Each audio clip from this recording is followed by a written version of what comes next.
Hey guys, what's up? Let's do this. Let's make this your. Let's make this thing your stuff, man. All right. This is the travel log stuff. Should be your thing because this is you traveling to Texas and Oklahoma.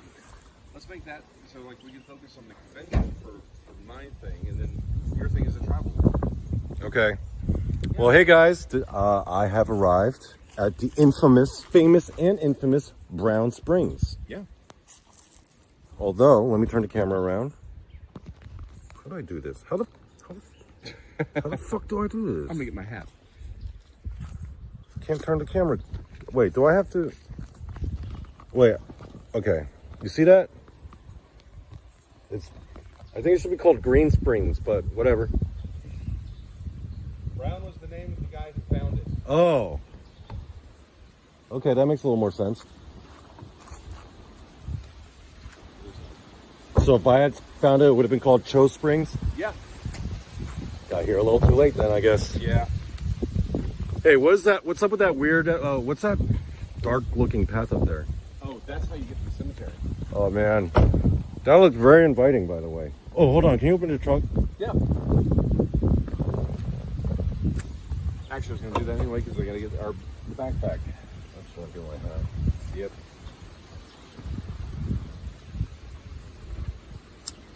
Here, let me show you the spring first. All right, you know what? I'm going to stop this and we'll start recording again once we get up there.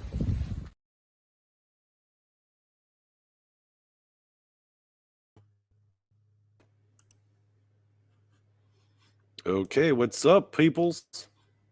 Are we live? Yes, we're live. Oh crap, we're live. Yo, I got all nervous all of a sudden.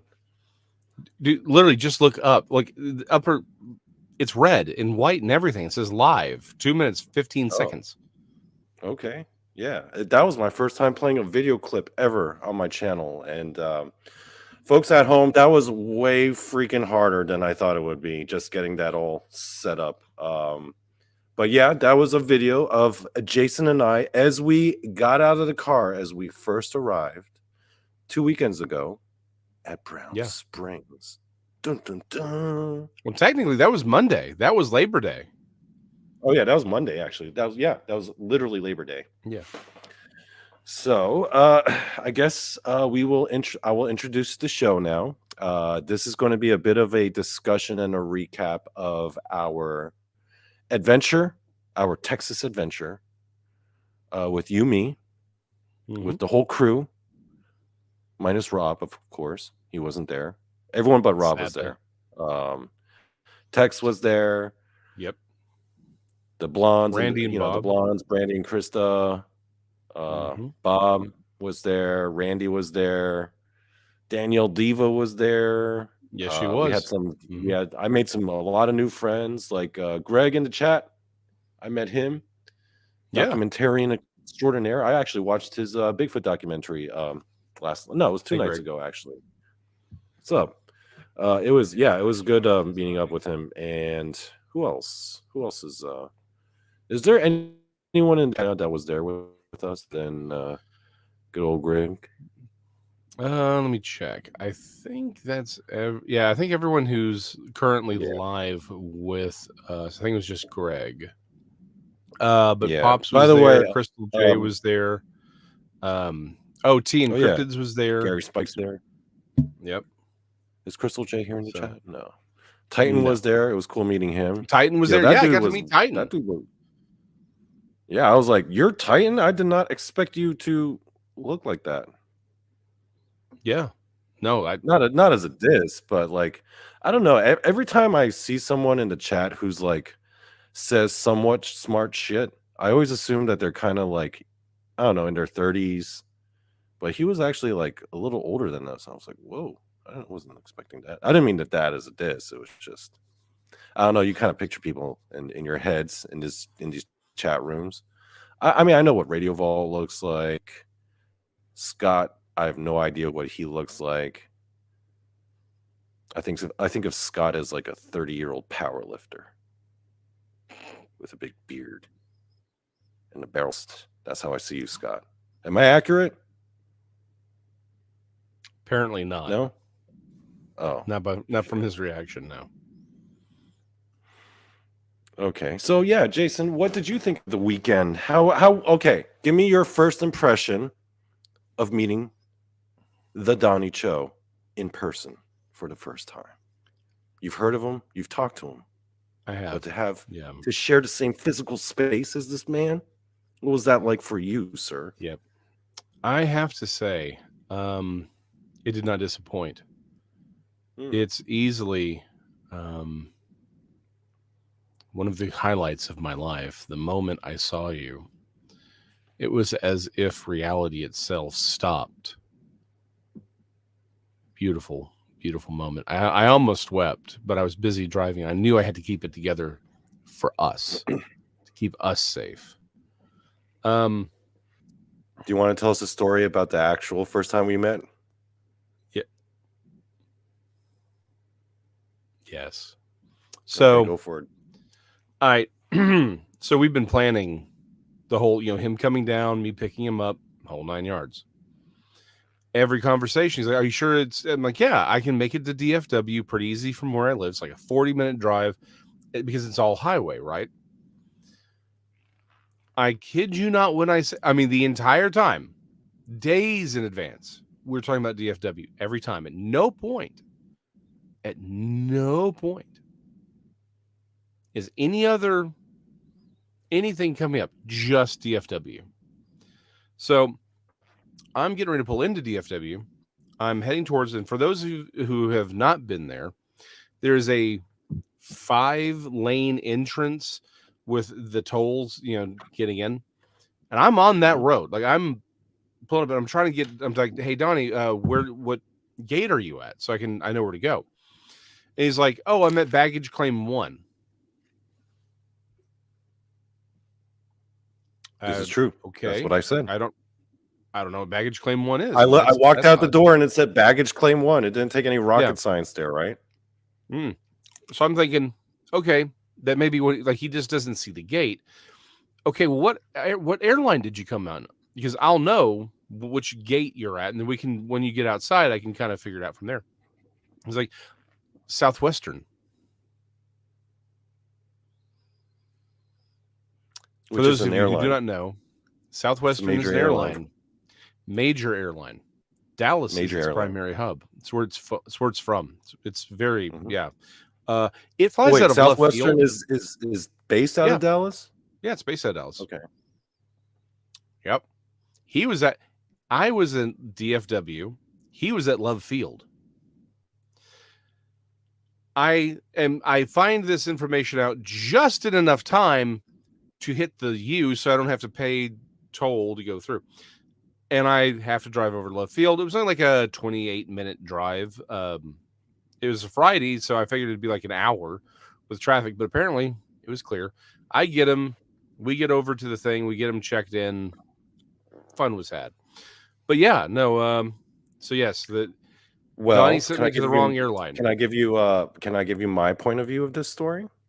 No, it doesn't matter. So Jason and I were talking one day. This was weeks before the actual event. Mm-hmm. And, I was like, you know what? Fuck it. I'm just going to book my ticket now. And so I got off the phone with Jason. I went on Google and I said, BWI, the Baltimore Washington International. That's the airport that's like 20 minutes from where I live, to DFW. Because I asked you, remember, Jason? I asked, what's the main airport nearest? What's the nearest airport to you? And you said DFW. So I went into a little Google machine and I typed in BWI to DFW, and a list of airplane tickets and flights showed up. And I chose the one that matched my schedule with the reasonable price, specifically BWI to DFW. Right? Yep. Oh, yeah. I don't think this is your fault. Yeah. No, this is the airlines. Yeah, this is the actually. It was sort of my fault because, it was both of our faults because I really should have forwarded you the itinerary. That was a very and I should have asked. Okay, I'm gonna take 40% blame on that one because 40% is fair. I should have asked for it. Mm-hmm. I didn't ask. I should have asked for all that. I didn't. So it's 40% on me, 60% on you. You know what? 40% me, 45% you, and then 15% the airline. Okay. For not being more clearly marked. So from my point of view, I walk out the airport, I get you on the phone, and I'm like, hey man, I'm here. I'm at baggage claim 1. And then you could kind of hear like the uh-oh in Jason's voice. He's like, what are you talking about? And then he says, wait, which airline did you fly on? And then at this point, I'm starting to get nervous because I'm like, oh, what kind of fucked up shit is about to happen? And I'm like, Southwestern. And you can hear the gasp in Jason's voice. He's like, are you at Love Field? And I look up, there's a big sign that says Love Field. And I'm like, yeah. Why? What's the big deal? And he's like, you're at the wrong airport. And I'm like, oh no. At this point, I was like, there's another airport? Yes, there is. And I'm like, oh my God, I'm freaking out at this point. And I'm like, well, how far is it from where you were at? Or from where DFW's at? He's like, 20 minutes. All right. So he's like, I'll get there, we'll get you off the phone. And then I hung up with you. You know what the first thought I had in my brain after I hung up with you was? Mm-mm. What kind of stupid fucking city has 2 airports like 20 minutes apart from each other? They're further apart. I sped quite a bit. But I'm saying, like, why don't you just make one big airport? Why did you have to make 2 airports that are like what? A reasonable Do you distance understand how big DFW is? Yeah, just make it bigger. I thought that's what you Texans were all about. Dude. It's like a pickup truck. You just add shit on. Isn't that the way of your people? Just adding random shit to their pickup trucks? Yes. Well, no, not my people. Not my people. Posers do that. My people are about efficiency. Now, that being said, hold on real quick. Scott points out, wrong one. You're psychic. I'm readjusting the numbers. You should have known because you're psychic. Dude, I'm not that. I already mentioned it in my previous episode about psychic kung fu. I already specified I'm not that kind of psychic, okay? The kind of psychic I am is really good at throwing invisible fireballs at ghosts. I'm not about predicting shit or reading people. Like, I'm not about none of that, okay? I'm a different kind of psychic. Or your itinerary. Okay? Yeah, it's like, it's like a... Mm-hmm. Yes, for future reference, for anyone who wants to know, we have 2 so here's the thing. Dallas only has 1 airport. DFW, the region, has 2. Well, technically, we actually have more because we have regional airports out of Lancaster, Waxahachie, Red Oak. I think technically has 1. Oh, those like small little private Frisco. ones? Yeah. We got private and then also smaller regional. So so Love Field is sort of like the regional, but it's all over the place now. So you can go basically anywhere in the continental United States, I think even Mexico, from Love Field. DFW is an international airport. Like, that's your long haul major stuff. So anyway, so there you go. For everyone who knows, if you're going to Dallas, you'll want to know if it's DFW or Love Field that you're flying into. So Jason then proceeded to message me, oh yeah, you got to know what my car looks like. Let me message you a picture of my car. And then I asked you, what kind of make, because I wanted to know, to be able to see the label or the emblem, right? Because that wasn't visible. And then I was like, what kind of car do you drive? And Jason was, can I share this? Yeah, I don't care. Jason was like, I drive a Kia. And then back of my brain, I'm like, wait a minute. Why is Jason McLean driving a Korean car? I love like, is there something going on? Is this why we're friends? It's entirely possible. Yeah, I'm sorry, Kia makes a damn good car. Here. I'm not saying there aren't. Yeah. Look, I'm sorry, Kia makes a good. Okay, can I tell you? Okay, a story I've never told you. Okay. I don't think I've ever told this story on air. Okay, go for it. After college, spent like a week out in the desert, fasting, praying, doing all that, coming back. Did you really do that? Yeah. Wow. Damn. Yeah. Just drove out to Deep West Texas, found a spot, hung out there for a week. Well, the whole time was a week, but I think I was only out there for like 3 or 4 days. Anyway, long story short, I'm coming back and this is actually people who've driven with me. Anytime we go through Lindale on I-20, I roll down my window and I scream Lindale. In fact, this is probably one of the first times I've told this story to most people. So y'all are all, this is the one time I'm going to do it. Everyone looks at me like, what is going on? I said, they know what they did. That's the only answer I've ever given anyone. What did they do? Here's what happened. So I'm going back to Nacogdoches in my truck. It's a mid. Yeah, it's not anything too big. After fasting in the desert. Yeah. Okay. So I'm pulling in and I'm like, you know what? I'm going to stop at McDonald's to get something to eat because I'm hungry. That's the first thing you eat after fasting 7 days in the desert? I wasn't fasting the entire 7 days. I was only fasting for like. But you were on a spiritual journey, and then you get off your spiritual journey to get closer to the Lord, and the first meal you eat is McDonald's? It wasn't the first meal. First meal was like bananas. Okay. Anyway, so yeah, I mean, this is like a day. Like again, Texas is big, Donny. I went from deep West Texas to deep East Texas. Oh, how long does that take? Forever. That's a good 8. It can be an 8. You can drive for 18 hours and still be in Texas. I was probably like, it was a good long drive at that point. So I had already stopped. Anyway, so I'm here. I'm pulling in. Long story short, it's a two lane road. I'm going against the traffic, so I'm waiting, right? Everyone stops, and they give me the way into, so okay, I go. Jack off, driving on the side, so in the breakdown lane, doing like 45 miles an hour. And remember that first generation Kia that came across, the smaller one? Yeah. That real tiny? Yeah, that's what he's driving. Hits me, destroy. Yeah, I'm glad I'm glad everyone was fine, but he hit me and literally moved my car. Like it totaled the truck. And I got a ticket for it. I'm like, and it's like, this dude was doing 40 miles an hour in the breakdown lane. And he doesn't get a ticket because he was local. Oh, you know what that is, Jason McLean. Remember, you just got off the desert, fasting and praying, like Jesus. And then, as soon as you on your way back, what happens? You pay for another man's sins. Yeah, apparently. Anyway, so that's my first real encounter with the Kia. And then a couple years later, my wife and I have to buy a car. I didn't want a Kia because of, again, already had negative connotations, but we end up getting this that first generation of Optima that showed up here when they redesigned that first generation of redesign. One of the best cars I've ever owned.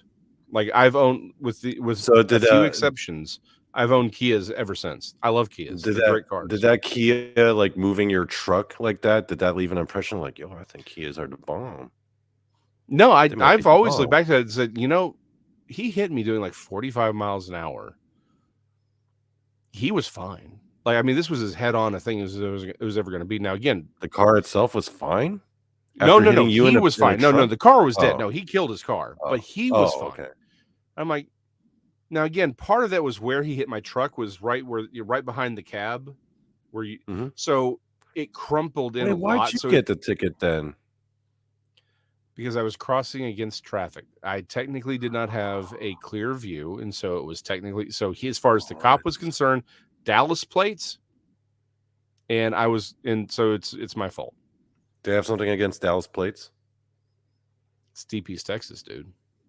Oh, they don't like Dallas people like that. Oh, yeah, they're gonna protect their people. Oh, I see. So, but anyway, yeah, I love Kias. And actually, this is if you don't live in Dallas, this name will mean nothing to you. And even if you do live in Dallas, you probably don't know. 570 has a car guy. He's been doing it for years, and I forget his name off the top of my head. I'll remember probably later in the episode. Anyway, dude, I used to listen to him with my dad all the time. Great, loved his show. Still love his show. Anyway, and one thing, it was I was like probably 10 years ago now. I mean, I'd owned Kias for a while now. And he said, and someone called and said, "Hey, what do you think about Kias?" He says, "I'll say this. Since the new generation of Kias since that first new generation was released, the one that was, because originally we were just getting essentially the same car that they sold in Kias. Like, but when they started, he says that since that first generation has come across, where they were actually designed for Americans, he says, I have not gotten one call from a Kia owner complaining about their Kia. He said, not one. He goes, it doesn't matter what make, model, year. I get people calling, complaining about them all the time, but not the Kia. I love my Kias. I love my Kias. Kias in Korea are very different. Very different. Oh, yeah. The Kias that you see here were specifically designed and marketed towards the Americans. For Americans, yeah, consumers. The first generation is what they sold in Korea. Like, that's what it was. They just brought them over. See, when I think Kia in Korea, I think of like these dinky trucks. Yeah, like commercial vans. I mean, that's the kind of stuff that you see in Korea. But hey, did you know Kia is actually owned by Hyundai? Yeah. Yeah, a lot of people they were the cheaper subsidiary. Yeah. Anyway, switching gears. So we go straight to the Dogman convention, Jason McLean. Now, this is an exciting time for me because not only is this my first time meeting Jason McLean and the rest of the crew, it's also my first time ever attending a cryptid event.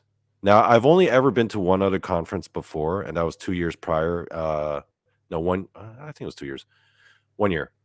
The Gettysburg Bash, which is a paranormal ghost stuff. And that's different, though, because it's mostly ghosts. And I was just really there just to see if there were any, like, goth white chicks. Yeah. That's what I was really there for. I was sorely disappointed. I think we all figured. I was sorely disappointed.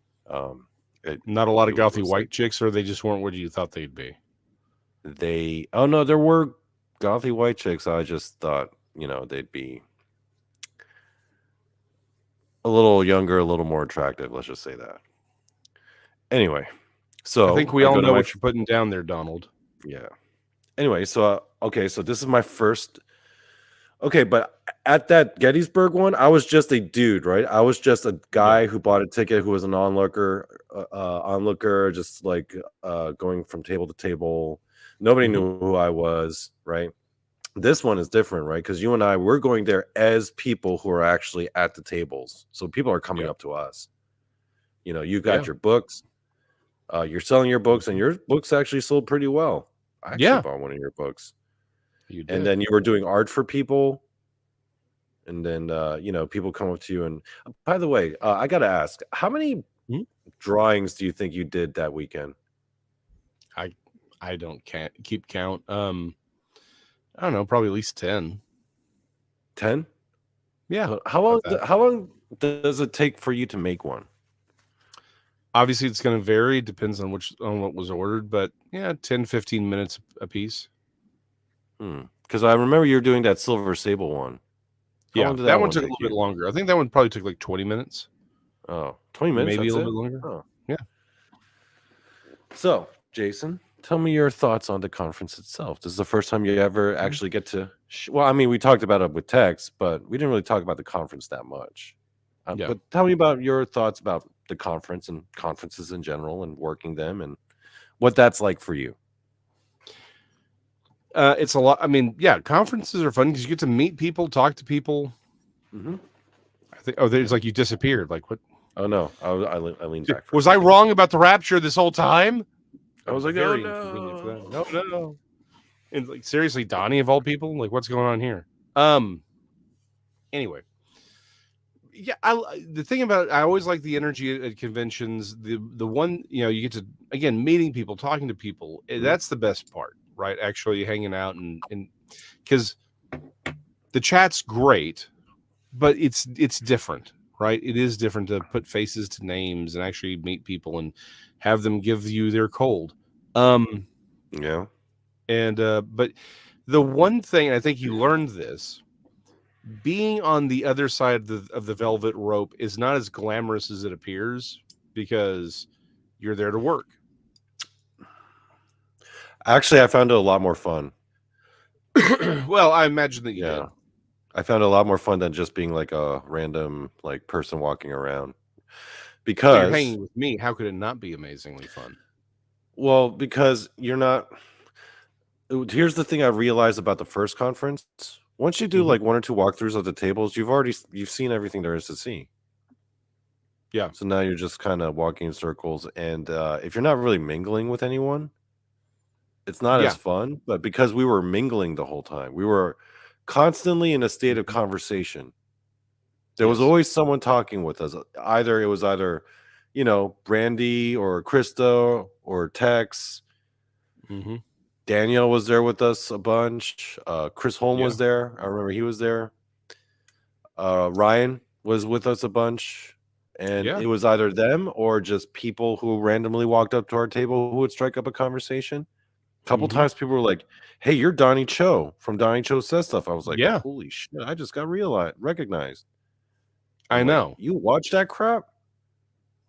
Tell me about it.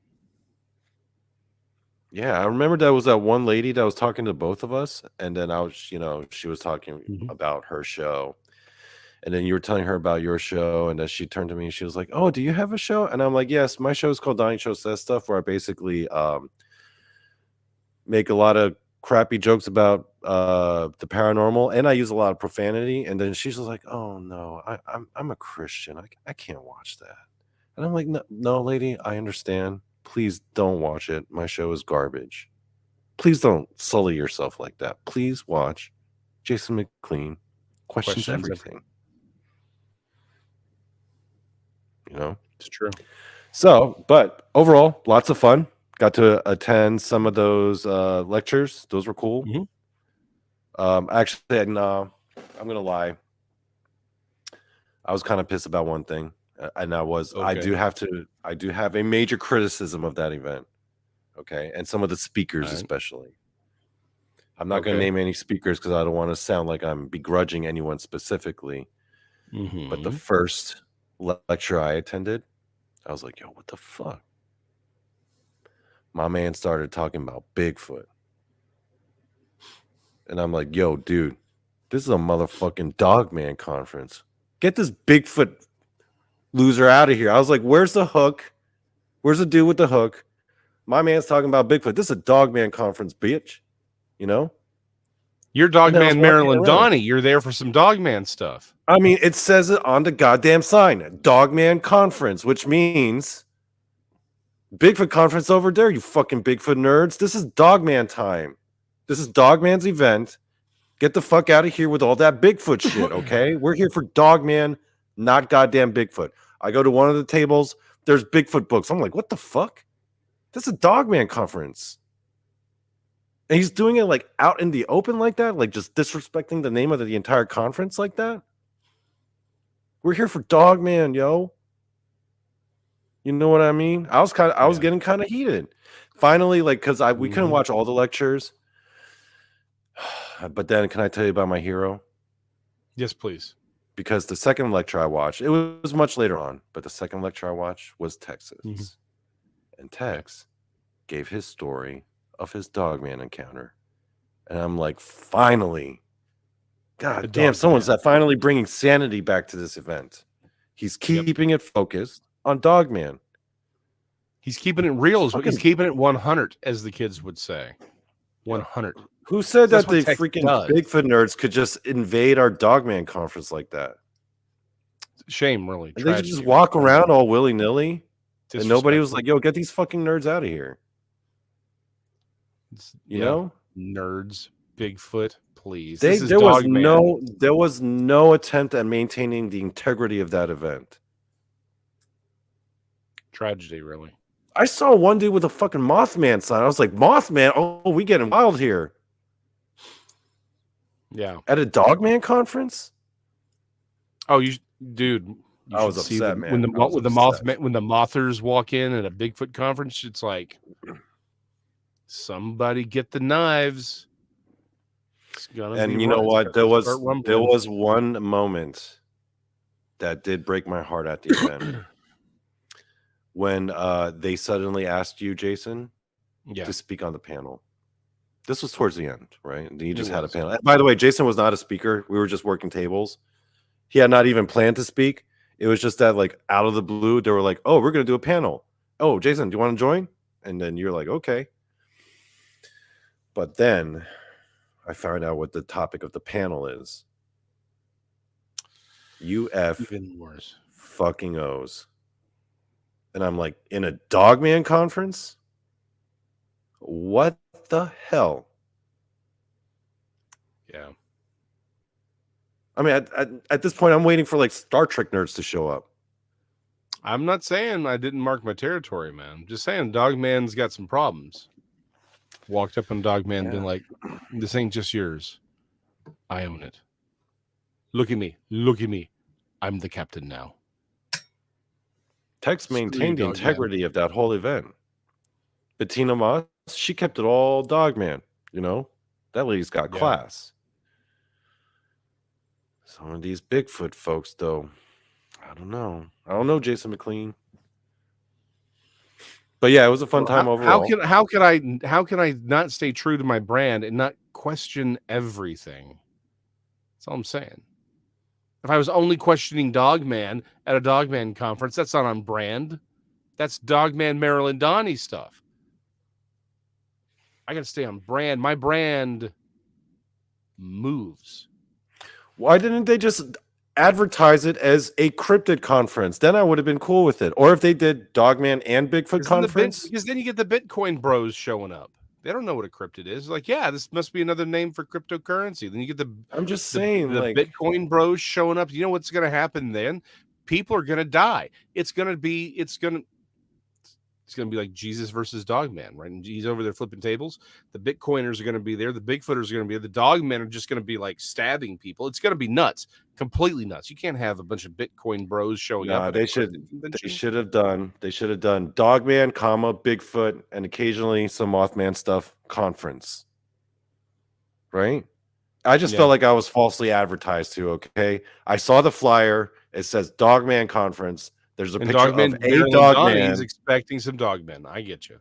And I'm like, I don't see any picture of Bigfoot. Do you need a digital hug, Donnie? I'm just like, integrity, folks. Integrity. Bring it in. Here, come. Can you recap for us? Can you recap for us our first after party in what do you call them? The stockyards? The stockyards. The stockyards, the cattle ranch. We're 30 minutes in. We just made it to the stockyards. Okay. So we want to show everyone around. Tex's big idea is let's go visit the stockyards. One of the things I learned about Tex is like he has such great ideas, doesn't he?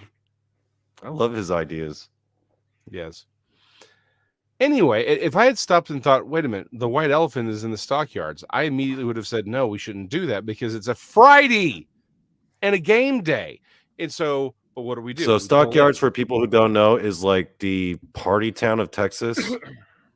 It's where people go and get really drunk and then get like cartoonishly Texan, where like dudes will walk around with like these giant cowboy hats and like cowboy buckles, but then they'll just have like a tank top on. And I'm like, oh, we going extra Texan, right? All the girls are all hooched up. You have all these Californians basically trying to like wear all this weird sexual shit. We stopped at a stoplight, right? So we're in the stockyards now. And during the day, stockyards are fine. They do, there's a daily, they'll do like a little cattle thing through there. It's actually really cool. It's fine. But we're stopped at the stoplight. And like what? Almost 2 dozen people in like pink bondage gear. And they're all in the same, it's not the same clothes, but they're all in the same color. Exact same color. Matching colors. Exact same color. And it's all pink. Like everyone's wearing some form of pink, this exact same color of bondage gear. One lady whips out her boobs and she's got these little heart-shaped pasties on them and she's flapping them around. And it's like, lady, you are at least 15 and a half years and 30 pounds. Meanwhile, I'm for that. sitting in Jason's car. Jason's like stopped at the intersection, angrily holding his steering wheel. Ryan's sitting next to him. Ryan Edwards, right? I'm sitting there eating my Chick-fil-A soup sitting behind Jason, and Jason just angrily mutters, "Ugh, Californians." Yeah, it's the Californians. I seriously did not have a problem with Californians until they started moving here. Now I do. Mm-hmm. Now I do. Damn, Like Californians, they ruin everything. I have friends from California. I've got no problem with them, but they're here now, and I don't like it, and they're weird. Like there's weird, and then there's whatever the hell that was. One dude was doing doing this weird crab walk thing, and I'm like, you're wearing Pepto-Bismol pink bondage gear and a cowboy hat and boots. Like, please stop thinking you're clever here. Anyway, highlight of it was the Adobe, the gallery, the painting, the gallery. The gallery, of course, was closed because it's like 11 o'clock at night. But okay, so we walked by this gallery where they have a bunch of paintings like displayed in the the front window. And as we walk by, Jason and I see it first, and I look at all the paintings in the gallery, and I'm like, oh, this is Jason McLean's gallery. This is exactly speaks to his heart. I'm like, hey, Jason, look at this. And it's basically a pterosaur attacking a cowboy. And Jason's like, this is my painting. This is what this speaks to me. It speaks to my soul. Yeah. It was a whole thing. Yeah. Of cowboys and cowboys, and Indians and dinosaurs. Dinosaurs. Dinosaurs. Glorious. It was dope. Let's skip to we've gone a while. We haven't even gone to our first video. Let's get to our first video. All right. Okay. So the first video, we're gonna try to keep it chronological order. Was that after the second? It was the second night. Yeah, second. We all decided to go to Whataburger because Jason's mission and Texas' mission was to take us out to eat Whataburger because we never tried it, and Danielle's never tried Whataburger either. I've never tried it. We're both new to Texas, so you guys take us out to try it for the first time. Now, do you have that video ready, sir? I do. It's right here. So this is Donny Cho trying Whataburger for the first time. All right, this is Donny Cho's first time at Whataburger, and he is going to try the spicy ketchup first. Spicy ketchup. There's Bob to my left and Ryan to my right. Regular ketchup? Yeah.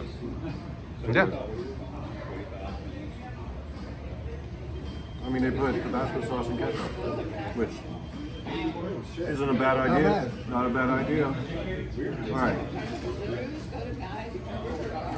I'm gonna try the burger now. All right. It's got a nice I remember that burger. Yep. It's a good burger. Smells good. Here we go.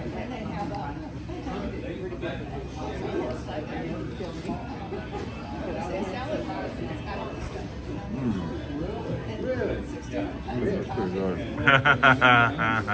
Told you. I like that sauce, baby. Yeah.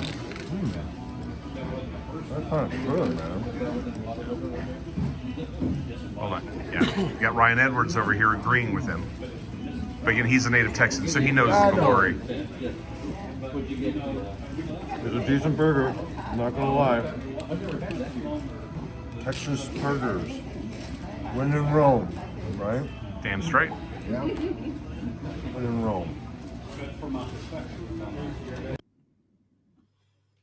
Yep. By the way, I think it was Brandy that was sitting across from us. You don't see her on camera.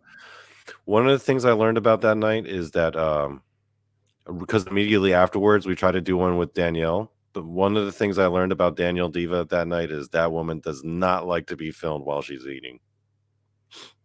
She was like, turn that shit off. And I was like, okay, yes, ma'am. But yeah. No, she liked it too, though. She liked it too. She did enjoy it. She was impressed as I was. So that was my first time eating Whataburger. And honestly, it was a damn fine burger, sir. You weren't lying. Mm-hmm. I'd say We went back and got another Yeah. Whataburger the day before you left. You're like we're hungry. Let's go grab a Whataburger. I'm like, okay, cool. Of course, it was also like midnight, and it's the only thing open. Yeah. But yeah, I'd say as far as especially fast food burgers, it's probably the best one I've had in a while. Yeah. There's always going to be that one hamburger from, either that you've made or a friend makes or that little mom and pop. That's always going to be the best. But yeah, sans that, doesn't get better than Whataburger. I do like a good Carl's Jr. or Hardee's double Western. That's pretty darn good too. But yeah, Whataburger all the way. I'd say one burger chain in New Jersey that you probably have never tried before is Checkers.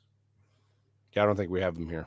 I think their Champ Burger might give the Whataburger a run for its money. I'm just saying. I'm not saying it's better, but it might give it a run for its money. I get you. Hey, if I ever get a chance, I'll give it a try. Checkers. Yeah. Yeah. I remember I tried Publix when we went out to I just got the state, Alabama, and they had a Publix there. And I kept hearing people talk about Publix. A lot of people I work with are stationed out in Florida, and they kept talking about the Publix. And I'm like, okay, I got to try this, and I have to admit, pretty damn good. Hold on, Radio Vault says we have a Checkers here. All right, let me know when I'll look it up then. I'll see if I can find it. So one of the highlights of the trip was actually, I mean, I had a lot of fun at the conference, but after the conference, that's when the real fun started happening, right? Because one of the first things we decided to do after the conference, like the next day after the conference, because I was able to stay a few more days. I was basically at a hotel during the conference, but then once the conference was over, I was just crashing at Jason's place. I crashed there 2 nights, got to meet the whole family. Yeah. Everyone there was very lovely and pleasant and cool. Got to have, it was cool meeting the whole family. And I also, folks, I got to see a picture of what Jason McLean looks like without his beard. That was very interesting. Very interesting. Anyway, that aside, one of the highlights and one of the first things we did, actually, no, the first thing we did was watch Godzilla. Yes. With queso. That was a highlight. Think of the queso. The queso was good. My only issue wasn't the queso itself, but it was chips. Because there's only so much chips I can eat. I understand. I was wondering, do you what's another good thing to use queso dip for other than chips? Can you do it? Can you use it for other stuff? Oh, carrots. Queso can even go on food items, but yeah, like carrots, celery, like cucumbers and stuff. Yeah. I mean, you can put it on basically anything. Yeah. I would see. I was thinking the whole time, it was kind of a bummer that it was chips and not like vegetable dip. Oh, I got you. Man, I wish I had a bunch of like sliced cucumbers with that. That would be so good, I got you. But then immediately after Shin Godzilla, which was dope, and it was a movie that we both, savored. We loved it so much that after the movie, during the car ride, we just kept talking about the movie, right? Yes. The first thing we had to do was check out where you had your pterosaur encounter. You took me to the very spot where your life changed forever, where you became. I didn't even realize it at the time. Yeah. So, can you play the video of that, please? Pterosaur 1. I think start with one, then 2. So this is the spot where you. So one is this one is when we're on the way to the spot. Right over here. Here, let me get out of your way. Okay. If you stand right here, right over there, is to your right. Here, let me. Yeah. See this big white sort of outcropping? Yeah. That's where we would fish from. Like this is sort of our staging area, and we'd go down a little bit. We'd fish over there, where you see where it gets deeper, right? Actually, that is it. Now that I think of it, yeah, that's it right there. That a little bit further down, where it gets real still and it gets deep. Yeah. There's that little bank. Let's get over there. That's the spot. That's the exact spot. Yeah, it's everything's changed. Yeah, everything's changed. And basically we couldn't go down there because it was a pretty steep drop. I mean, it wasn't like a cliff or nothing, but it was like a steep, like 15-foot. And there's so much like just shrubbery and foliage. There was just no way to navigate. Yeah. You would have had to essentially walk around the whole thing to get onto the bank, or basically, I think there was one spot where we could have climbed down, but you would have had to like really sort of maneuver. Well, and the thing is, we could have climbed down further up the creek, but we couldn't have made it to that spot because we would have basically, there were several spots that are deep enough we would have had to have swam there. So definitely not a workable plan. A lot has changed. Like they made that's one of the things we were talking about, is how much has changed over the last 30 plus years, because they like over 20 years ago they bulldozed a lot of it and turned it into a walking path, so they made a lot of changes to it. So can you show us the next one right after, where it's basically you explaining like the very spot and the very encounter? So I was basically here-ish, probably closer to over there, because you can kind of see where that island is, or the big bank. But I think back then there was it was almost like a collapsed wall. And that may have been what this is. Yeah, they changed all this right here. This used to be a collapsed wall, and this is how we'd get in, right? Well, I was standing right over there, and I was coming up into the tree line, basically where it was. There used to be a gradient, so you could walk up and over, and that's where I was when I heard so I was just inside the tree line when I heard that sound. I popped my head out, and coming from around that bend over there, where we were sort of snakes around. That's where I saw it, and I was like, huh. So you saw it up ahead over there? Yeah.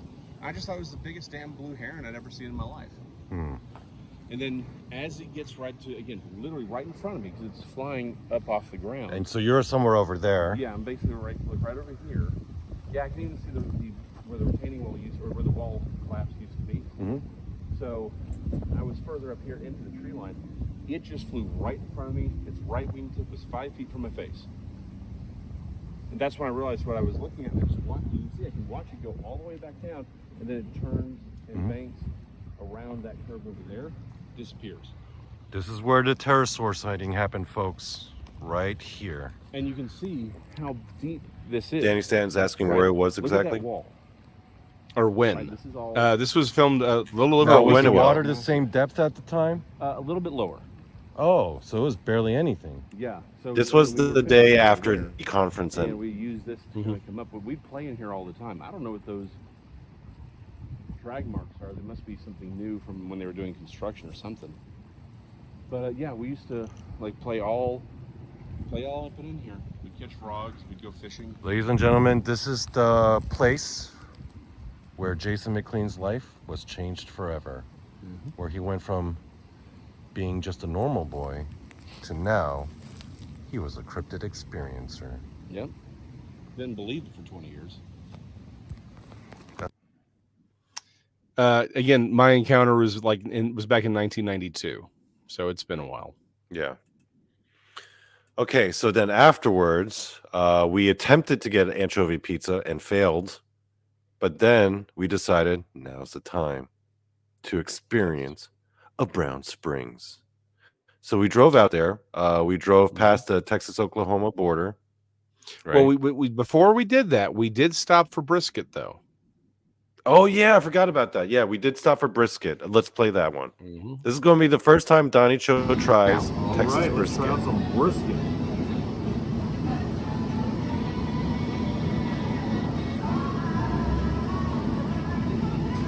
Oh, nice. Oh, just real nice.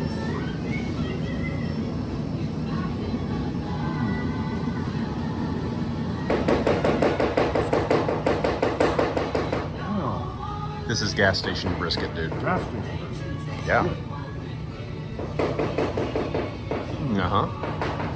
That sound in the background is someone chopping up brisket. It's the state of Texas, because this is how we do it here. Everything's Texas shaped. Or a longhorn, or the skull of a longhorn. Yeah, that's it. Nice. So gas station brisket gets Dogman Maryland Donny's approval. That's barbecue. There you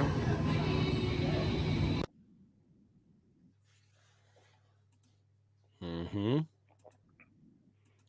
That was some damn fine brisket, I do have to say. Yep. It's it's good. I mean, again, I've had better from again, it's a chain gas station kind of a thing, and they're usually really, really good. It's hit or miss.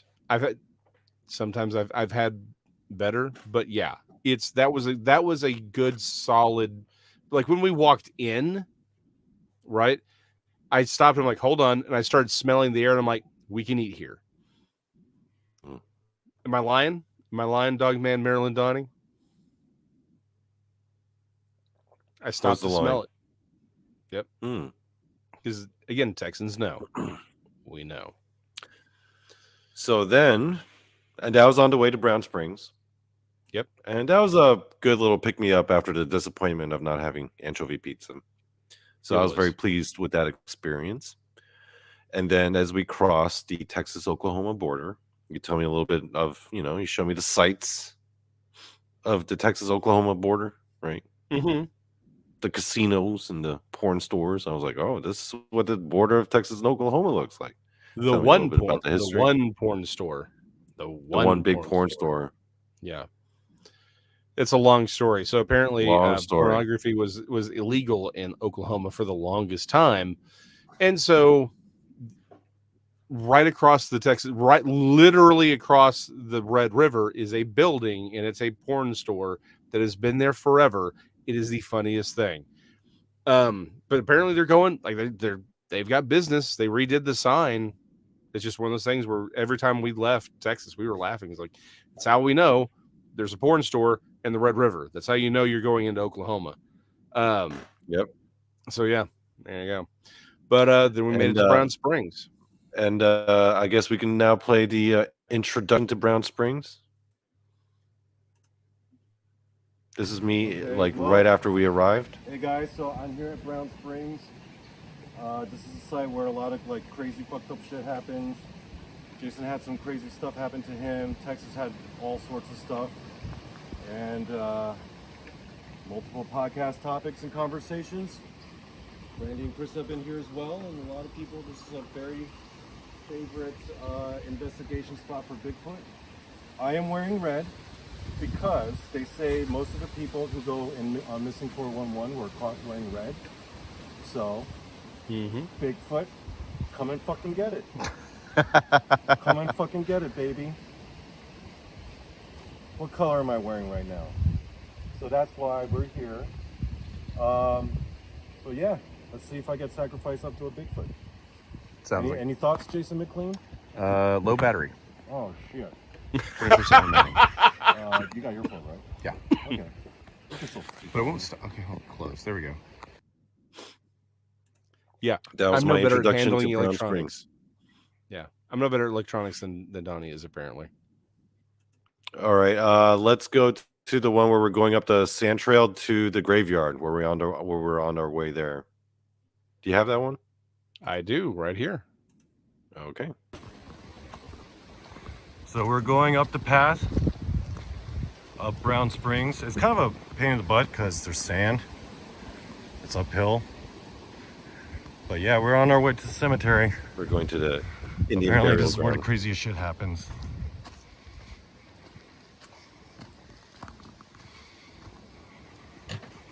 And I'm wearing red. Yeah, what, David Polites?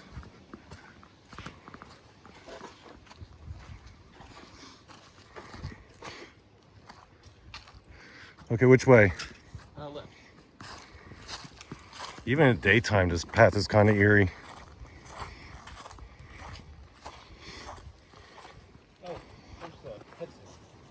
Oh.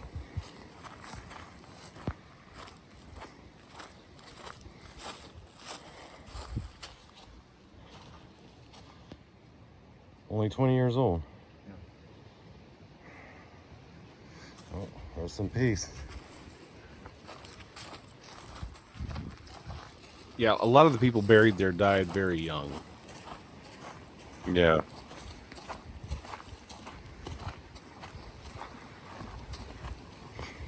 Oh, look at Jason with his backpack. See, I know Bigfoot won't come out right now because I got my camera out. Yeah. That's like the ultimate Bigfoot repellent, apparently. Yeah, it really is. Oh, I've told friends to do that. Oh no, this guy's holding up his phone. Run and hide. Turn invisible. Turn on the stealth engines.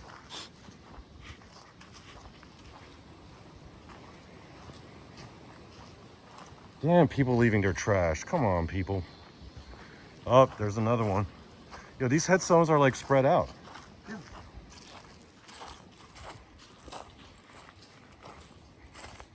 So this is the cemetery property. People leave their change. Well, it's the same respect. Yeah. Oh.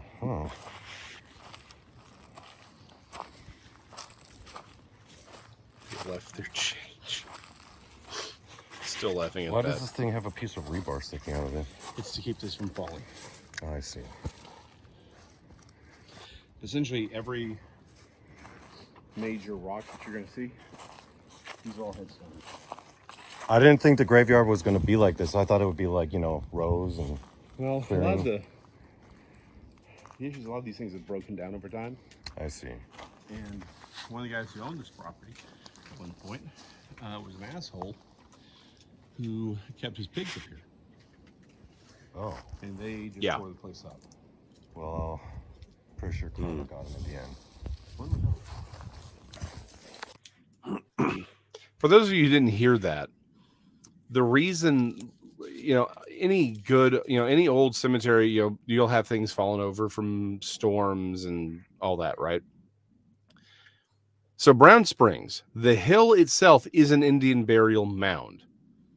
When the settlers came in, they put their cemetery on top of it. Some dude later bought that whole area, because of the flooding, turned that into the top of that hill into his pig farm and stored his pigs up there, and they tore up that graveyard. So yeah, it's I can't imagine the pigs being were that probably dude. happy though. Oh, The pigs were probably happy though. Yeah, They were like, "Oh, we get this hill to ourselves. We get just run around. We don't have to stay in a little pen." Yep. We're like, this our farmer's the best. Yeah. No, yeah, they had. Yeah, Okay, by the way, can you play the next one where we're at the graveyard, but now you're kind of explaining everything? What was that one called? Because I got Brown Springs rival intro. I thought that's what we just watched, or was that the path? That was the path. Oh, okay, there you go.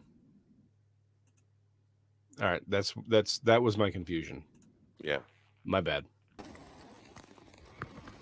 So Jason, while I have what little juice I got left on my phone, do you have any words for the people listening at home? We are at the cemetery of Brown Springs. This place is really freaking creepy. So yeah. Yeah, so we're far enough, we're sort of further from the original or main part of the cemetery complex. We have this section right here that we just don't know what it is. It would be very easy to say that it's maybe part of the original or part of the actual funerary complex for that the settlers put up. There's no real markings to prove it. Plus you have this tiny stone here, you have these larger stones here, and here it's easy to imagine as being part of maybe the initial mound builders' original design, some sort of archaeoastronomy thing. But the problem is, it's too damaged, it's too taken apart. We don't know if who placed it here, why. There's no documentation from the settlers saying, hey, we found these things here, right? So we just don't know. But yeah, this is Brown Springs. It's a wonderful place. I mean, yeah, it's warm, but you know, sweating is good from time to time. It's a beautiful place. A lot of brambles, but I'm having fun. Yeah, this is cool. It's cool to be here, man, finally. Dude, you were getting fucked up by those brambles, yeah, man. It's creepy. I could only imagine what this place is like. You got a couple scratches. Poor Jason, he's wearing jorts. I think the creepiness is just the fact that you can't really see him you can't see all far that far. ahead. It'd be very easy to imagine some creature just standing there looking at us and you not be able to see it. Yeah. Because it's waiting and it's just in the right position. So yeah, I mean, this is why this is what's added to its lore. Dude, I couldn't even imagine what that place would be like at night. I couldn't even imagine. That place must be super creepy at night. Like, It really is. No, creepy I as will. So hell. during the day, it doesn't bother me, but I've, again, Texan, been around for, done that kind of thing Mhm. for a while. At night, yeah, it's a very different story. It's, even for me, it's a very different story. Like, I don't scare easy. And again, I've never been scared at Brown Springs, but it definitely But you has a would feel different like vibe. anxiety almost, like a nervousness, right? Would you get, Yeah. like, Oh, it's, anxious and nervous at night there? I become a lot more aware of what's going on at night. You're, like, hyper alert. Oh, yeah. Like, again, not, Yeah. it isn't anxiety, but it is there is something, like, again, it does feel completely wrong. Like, don't get me, like, do not misunderstand. It feels very wrong being there at night. It really does, which is why I don't Mm, go anymore. Also, mm. because I was like, you know what? It's a cemetery. I don't like, you know, pe- people are You buried there. I'm not a, and to think, like, how many times has Tex camped there by himself? a lot.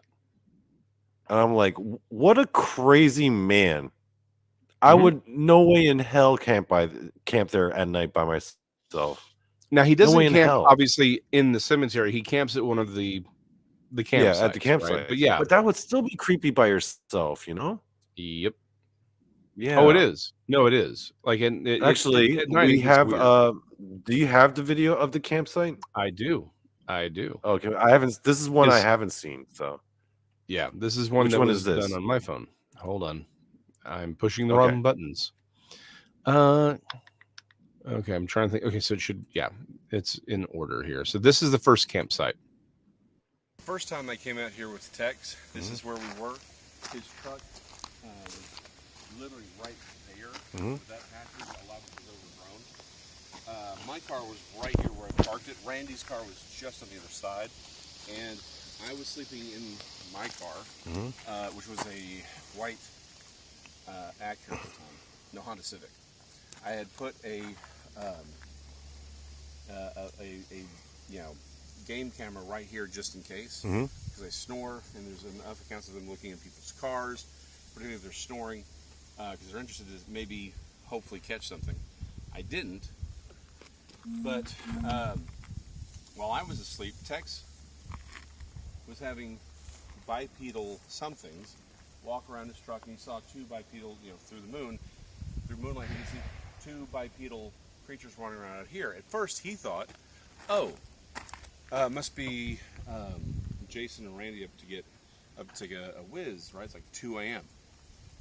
But then they started moving around his truck. He's like, okay, they're just playing tricks on me. And he got out. One ran over there. The other one darted through here. He's like, what the heck? And he gets back in his truck. A little bit later, I wake up and I see his headlamp bobbing up and down. I'm like, what the hell is going on? He's going to drive everything away. So I go to talk to him, and he's like, hey, were you up taking a leak earlier? I'm like, no, I've not. This is the first time I've left my car. And he realized he didn't see any of the dome lights on. Well, while he was having his experience, I had a dream, is all I'm going to call it. Won't call it a vision, won't call it anything else, just a dream. But I dreamed I was in my car looking out, like I had set myself up, looking out over this field. It had been, it was not as high as it is now. There were a couple hay bales over here.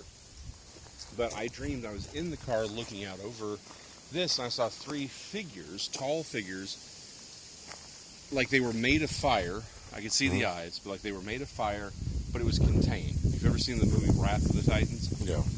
Kronos at the end, when he gets out, he's sort of like a lava creature. That's sort of what it reminded me of, only it wasn't like melting. It was like fully contained in form, but it was dark black with red. You could see the eyes, right? And they were approaching, and I woke up. Like that was it. That was the whole thing. Randy remembers someone walking by his car, but he thought it was he thought it was me getting up to take a pee during this time. Now, when we finally do collect the camera, because we had set up several cameras, when we had set up, the camera would set up over here around that time, errors out, and has like 5 or 6 different images on it, none of them accessible. All of them, all the files were corrupt. All those files, only those files during that time frame were corrupted. All the pictures ahead were fine. All the pictures after were fine, but it was like 6 to 10 images, and they were all aired out, unaccessible. Damn. So that's my that was my first trip out to Brown Springs. All right. Yes. I'll let you answer that one. Yeah. Always. Yeah. And it's like, oh, because you're Texan. No, because there's a pig out there. There's a wild hog.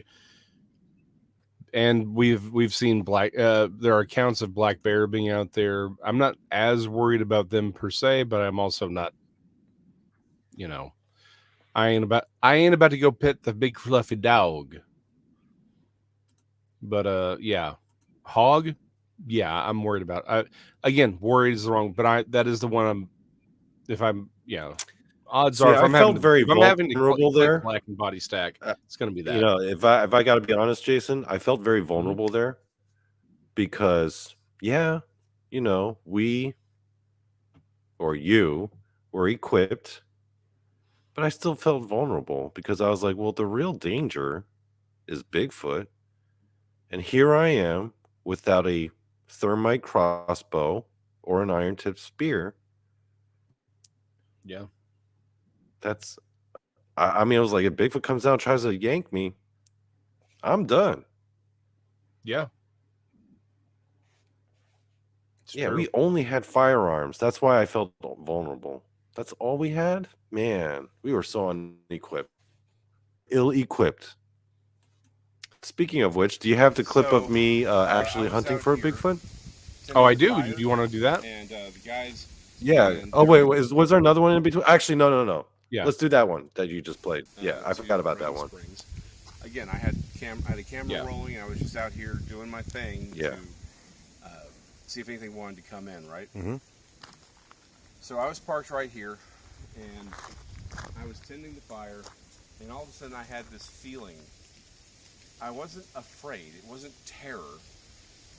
I knew with ontological certitude that I was in danger. Grabbed my gun, I sat back in the chair, finger on the trigger, hand, thumb on the hammer, which is not proper etiquette, I know, but that's how certain I was that something was there and ready to kill me. And then I thought, you know what, screw this. I get in the car, still hand on the trigger, finger on the trigger, hand on the thumb on the hammer. And then I saw, because I was parked right here, I could see down the way, I saw headlights coming. And it's like, well, hold on. They only left like 30, 45 minutes ago. They wouldn't be back yet. So I'm like, maybe this is what I'm sensing, right? Maybe this is somebody who meant harm, meth heads, whatever. And so I get out, kind of walk to the other side of the car just in case they want to try something. And all of a sudden it's Tex. And I'm like, wait a minute, what are you doing back? And that's when he tells me about that they had just, the cops had pulled up on him. They were just talking to him, and they had talked about how they had gotten reports of witches out here sacrificing chickens, things like that, and they were actually taking a look at it. And so it's like, okay, Tex, we need to go. We need to leave now. Again, not afraid. I'm like, I don't know what's going on, but this here, it's like we are in danger. We need to go. It was long before they had said anything about the witches. Again, that wouldn't have bothered me. I knew completely that this location was no longer safe and our lives were in danger. We left. We went to the Whataburger in Gainesville and talked about the rest of it. But I'm like, Tex, we need to go. We need to go now. Yeah. So that was the other really weird. So you think it was witches? Yeah. Well, it was a human thing, possibly, not a cryptid thing. I don't know what it was. I don't know why my spider sense was going off where it's like, hey, I am no longer safe, right? If it had been witches, I don't know that my spider sense would have gone off. But I don't know what it is. A lot of people report that feeling of... I love how you use spider sense instead of saying my inert psychic abilities. Yeah. It's a sudden and unavoidable feeling. Yeah. You're just, there is something out here that wants you dead. And so it is, like I said, it wasn't fear. I was not afraid. I just knew my life was in danger and I need to get out of here. Okay. And so we did. Okay. The office chair wasn't there at the time. That's new. Do you want to try filming me? Yeah. All right. Actually, can I make a little observation about that video we just watched right now? Yeah. I think that may have been Jason McLean finally coming out of the closet and confessing to the world at large that he indeed is a psychic. I don't Right? think you necessarily have to be psychic to know when something wants you dead. Well, That how being would said, you I'm know not if saying you is psychic? Because you don't know what it's like to not be psychic. You psychic? Oh, damn, Jason McLean is psychic as hell, too. Oh, shoot. The secret has been unfolded. you're not wrong. Damn. Jason McLean is psychic as fuck. Uh-oh. Right then, BMR pops in. Okay, BMR, we are going to show you a little treat. This is going to be Donnie Cho's first attempt at squatching. Jason? Now. Okay, so I got this theory going on right now, where you know how a lot of people say like, "Oh, we heard samurai chatter," right? Yeah. Which I feel is a little bit racist. Mm-hmm. You could have just said it sounded sort of Japanese. Not all Japanese people are samurais. People, come on. So what I'm thinking is, okay, obviously these people who had these experiences were listening to some sort of Asian language. So I started thinking, if I ever get to a place like this, I'm just going to start yelling out in Korean, because maybe Bigfoot would understand. Oh, there you go. All right, time to test the theory. All right, Ready? 빅파님, 집에 있나요? 나와주세요. 저희 이름은 조란입니다. 제 친구예요. 그냥 나와주세요. 위험하지 않습니다. I'm saying right now, hey, I'm a friend. My name is Donny. Please come out. Are you getting anything? You use an honorific form, don't you? Not that I see. Yeah, I'm using honorific. That's probably your issue. You're speaking Korean, not Japanese. Shit. 대표님, 저 친구니까 그냥 편안하게 나와주세요. We're friends, so please, relax, be comfortable, just come out. Wait. No, never mind. Try it again, one more time. 대표님, 저 친구니까 위험하지 않으니까 그냥 나오세요. I was saying, we come in peace. 그냥 만나고 싶으니까 편안하게 그냥 나오세요. 대표님, 그냥 일반 한국 사람이니까 그냥 나오세요.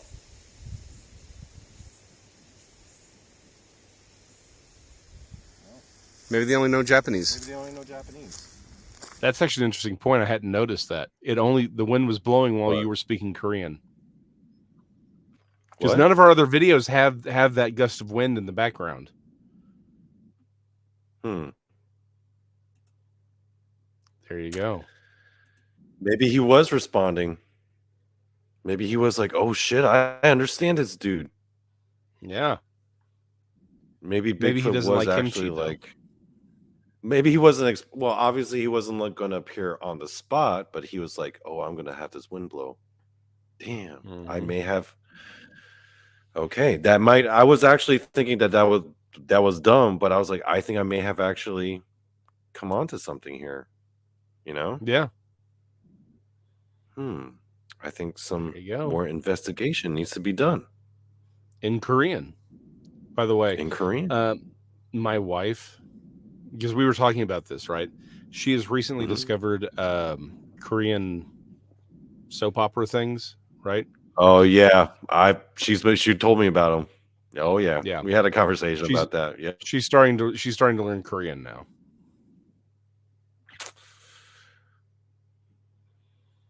Yeah. we're gonna have to. We're gonna have to talk about that one off air.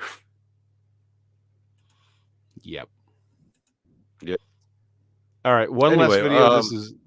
This was the way the Which trip one's back. this one? This is Bucky's. Oh, okay, yeah.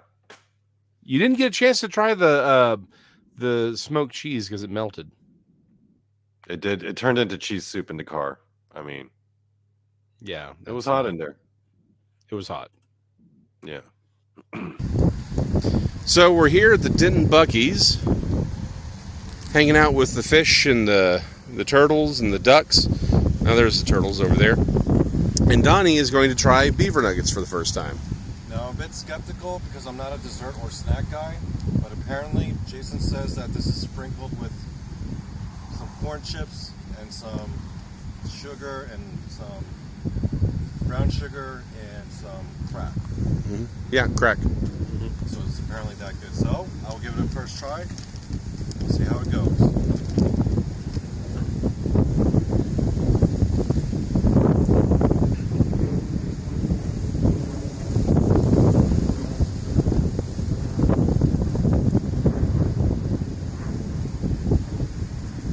You know what? I kind of want to put this in milk and make like giant cereal. Yeah. Yeah. Uh-huh. That's what I kind of want to do with this.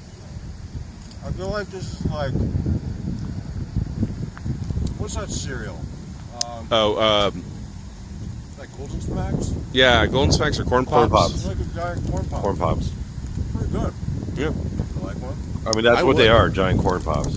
Yeah. And these are called beaver nuggets. Uh-huh. And these are uniquely exclusive to Bucky's. I do love the name, though, Beaver Nuggets. It's the most genius name for a snack.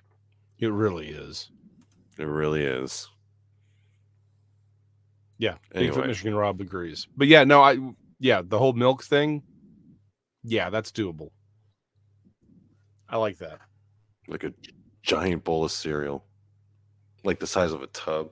And just all this, like all this milk and all of these. Yeah, that would be awesome. Anyway, was that it for the videos? Do we have any more? That's all the videos we got. All right. For YouTubers, we take a shockingly small amount of videos. Before we close out tonight, Jason, do you have any final thoughts on the overall experience or any other things we didn't cover that you wanted to bring up? No, I think that was it. Again, it was a great weekend that we got to meet you in person, Danielle Diva. Right, I finally met Krista. I'd met Brandy once. Obviously, I know Tex and and Bob and Randy. But again, it was a great time. Next time you're down here, we're gonna have to really get you that anchovy pizza, and I got to take you to Fuel City and get some tacos. And finally, my thoughts on Texas. Overall, Texas to me is a state where when it gets really fucking hot, it gets real fucking hot. And then Jason was like, it ain't even that fucking hot. And I'm like, really? Because this is real fucking hot. That was like half of our conversations. The other thing is that Texas got a lot of it's got a lot of pickup trucks. Everyone there loves their pickup trucks, and especially at the stockyard and around those areas, there are some ridiculous looking pickup trucks, my friend. They're like so high up, and they got the window. They got like the tires are all lit up. They've got decals of like Selena. We spent half an hour. Paco and I spent half an hour explaining Selena to Donnie. I had trying to make him understand. And I was like, this is a completely different world. Hold on. Something just occurred to me. Hold on. Wait. How did I miss this in my own head? Hold on. Selena died what year? 1995. Holy crap. There's a young Hispanic chick at the racetrack right over here. Very nice woman. And I just realized she's young enough that her name is Selena. It's like she may have literally been named after the singer. I could see that. See, that's what I'm saying. Like, we had to explain what the Selena decals were, like what that was about. And again, I go back to, if you see a truck that's stupidly jacked up, pristine, and covered in that kind of BS, that is, it's like tattoos for your car is what they are, right? It's like, oh, tattoos on your skin aren't enough. You got to like tattoo your car. Yeah. It's car tattoos. Douchebag posers is what they are.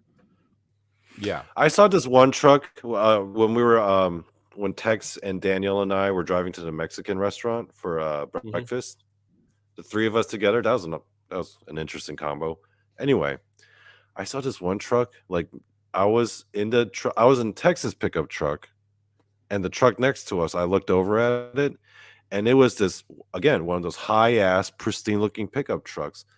But it had all these decals of like Jesus and Mary and then love and Christ, right? Is all this Christian like motif. But then on the other side, it was like the Grim Reaper and like death. And I'm like, dude, pick a side at least. You know? Again, so here's the thing. In Hispanic culture, that is the same side. Because Yeah. it's not because so again, both in Catholic, there's I forget the proper name for it.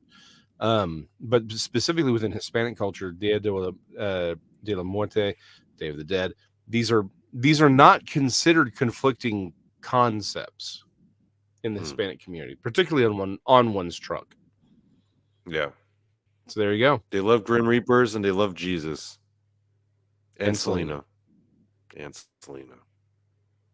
And you will see eventually, And Old you English there font. long enough, you will see a pickup truck, black, pristine, with Jesus, then Selena, then the Grim Reaper. You will see that eventually. Yeah. If you're around long Know enough, that. absolutely. Yeah.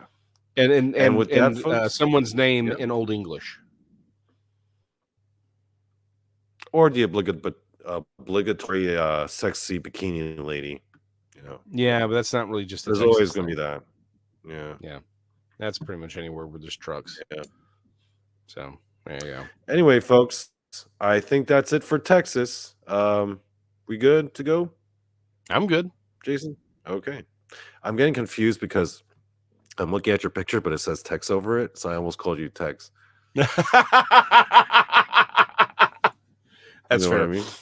Yeah, I got you. And by the way, while we're on it, real quick before we head out, how Texas do you have to be called Tex in Texas by other Texans? That kind of blew my mind when I think about it, right? Tex, the whole time, has other Texans coming up to him and calling him Tex. Tex is like Texan squared. He is. No, he's like an exponentially. He's like exponentially Texan. Yes. Yeah. Yeah, he really is. He really is. He's like the avatar of Texas. I'll give it to you. Yeah. Anyway, with that, folks, we out.